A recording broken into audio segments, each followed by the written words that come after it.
Listen to our next speaker, Mylène Bothbol-Bohm, who is professor of philosophy and bioethics at the faculties of medicine, philosophical sciences, and public health at UCL, Université Catholique de Louvain. She is also a member of the INSERM Ethics Committee, alongside Hervé and myself. Since 2013, and she was a member of the Belgian Consultative Commission on Bioethics from 2011 to 2014. She has authored more than 150 academic papers and several books in bioethics and in philosophy, and I think that she's going to give us a very provocative talk. In fact, I was added to this program because I was asking on our website, what about the social and anthropological consequences of this research? Why don't we take it seriously? Because, of course, Eva showed how many procedural texts we have on the ethics of genome editing, but it's for me very frustrating to see that all the concepts that are used are not defined. And we need, in order to answer to the question of public confidence, a new deal among society, science, and biotechnologies. But first of all, we need to describe phenomenologically how it works. And we have a lot of misuse of narratives of storytelling in science. The metaphors have always been a tool in science discourse. But here, the notion of editing has been problematic for many social scientists and anthropologists since the beginning of gene editing. It raises new issues and it calls us for a reframing of the ethical debate around new forms of private eugenism, patentability, and sometimes unrealistic cure promises. So the metaphors in science of gene editing are linked to a social change that affects us every day. It's the association of computer technology and molecular biology, which is, of course, helping a lot molecular biology, but also has a normative effect on science. Because we open gene editing to bioethical scrutiny to increase public accountability or compliance. And this is not neutral biopolitically. It's like a window framing these metaphors, because they are kind of seducing the public into promises that are not always tenable by scientists themselves. And for social science, it's a kind of jardin d'acclimatation, or a kind of acclimatizing garden for new forms of representation. And since there is an asymmetry of knowledge, people react by resisting this discourse because it's not sufficiently explained. So it's very important to go back to the work that has been done by social scientists. And I'm thinking especially of Paul Rabinov, because he's from Berkeley University, but he worked in France with geneticists on the first Human Genome Project, and thinking of the impact of separating with the science the notions of nature and culture. The separation between nature and culture doesn't have any meaning anymore. We don't know what's a natural human or a contextual or cultural human. And biological anthropologists, they precisely study the interaction with bioinformatics, cultural historical context of producing and altering norms. And they prefer the notion of altering norms to editing norms or editing genomes because it's less value-added.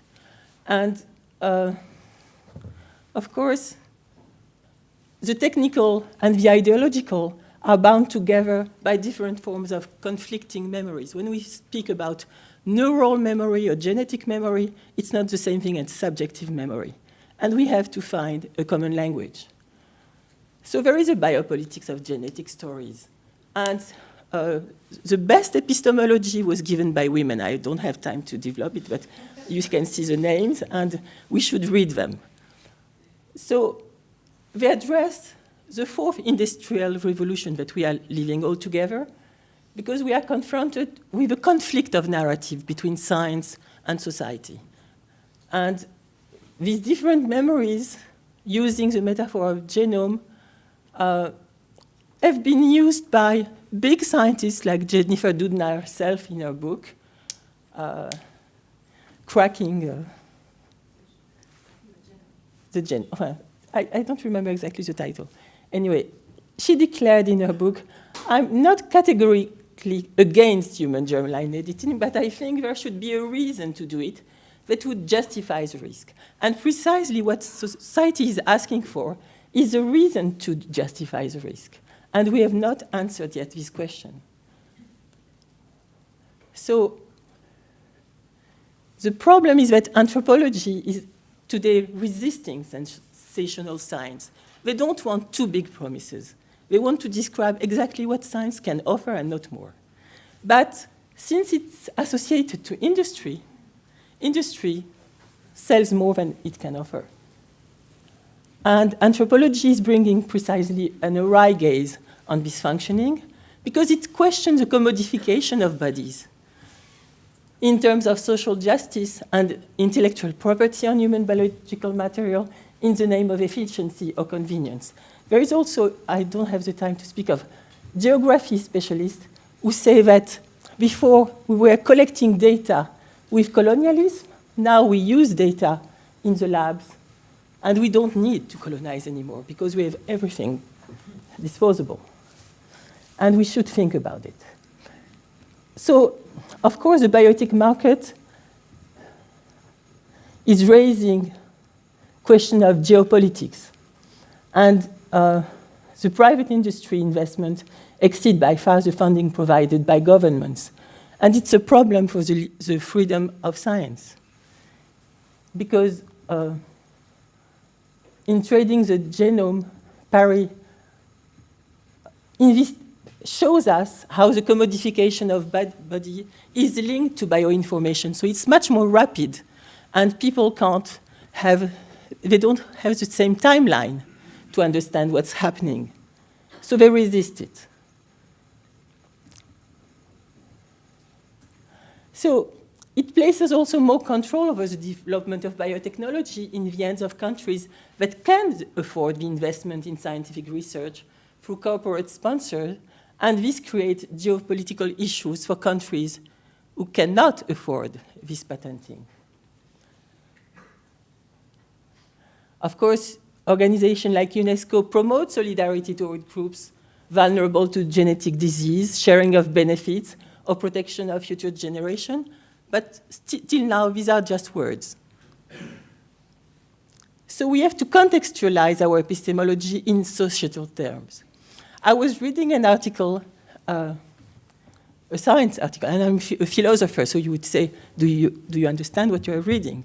Not all what I'm reading, but what was very interesting in this paper that concerned the epigenetic of ants was that it was showing how it can change with CRISPR the social roles of ants from queen to workers. And then they were making an inference that they could do that with humans and cure mental disease. So this kind of discourse for me is extremely irresponsible.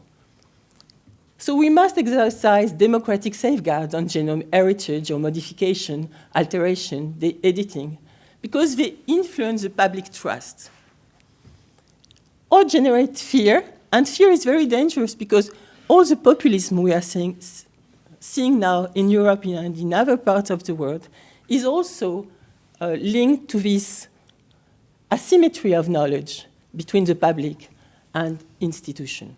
So we must be biopolitically responsible for the mistrust of democracies nowadays. Because word matters, and the phenomenology of evolution is following some technical patterns that we have to explore before we can regulate in terms of ethics. If not, we are just changing the semantics, but we are not changing real action. So how can we get public trust if not by inclusive narratives? Because science is also a narrative. It's a narrative that is very powerful today, but it's a narrative among other narratives. And there is a method for determining overlapping consensus toward a responsible public policy based on reciprocity and mutuality. Because it's very dangerous to speak of consensus before you build it, because the condition of democracy is dissensus. We must start by dissensus, the description of dissensus, and resolve it by open consensus, and not the other way around. So we need reciprocity and mutuality in the information age, and we need a kind of redistribution that would ensure that knowledge is transferred from the genetic engineer to the general practitioner. And this is already a problem. I can say that I was telling Jennifer that I met an oncologist yesterday, and he was telling me, "You come tomorrow?" And I said, "No, I will not see you because I'm at a Congress on CRISPR-9. And he said, "What is it? What is it?" And I said, you've never read anything about it? He said, "No, I don't have time for this crap." Okay? So if our if this kind of public doesn't understand, how can you expect the lay public to understand? And we have a civic responsibility to ensure a kind of ecological genome editing, because it involves a readjustment of our social norms that are inclusive, and today they are still exclusive.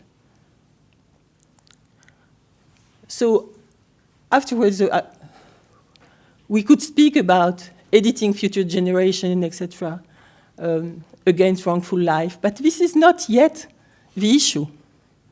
We need to address first the democratization of knowledge, the duty to know, and the recognition of our ignorance.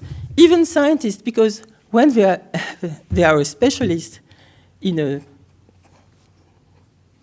kind of CRISPR technique, as we heard this morning with you, you know that there is so much to discover yet. And this is the excitement. So we should not make policies as if we knew already what we are going to research. It compels us to address the metaphor of genome editing and its utopian, thus often deceiving power. And we have to rethink a basic question of opposing nature and culture as being adequate anthropologically, because all our regulations are based on this opposition, and it doesn't work anymore. Because the genome as a fixed heritage is a myth, when we know that it undergoes continual alteration as a consequence of natural mutation. The genome didn't wait for CRISPR techniques to alter, right? So, on what grounds can we legitimately interfere? Is it our responsibility, like some philosophers like John Harris are advocating? Because biopolitical ethics is about the responsibility of addressing the abuse of powers on human bodies. And this is what we should think about, how to avoid any abuse of power and make that science is for health and not for business.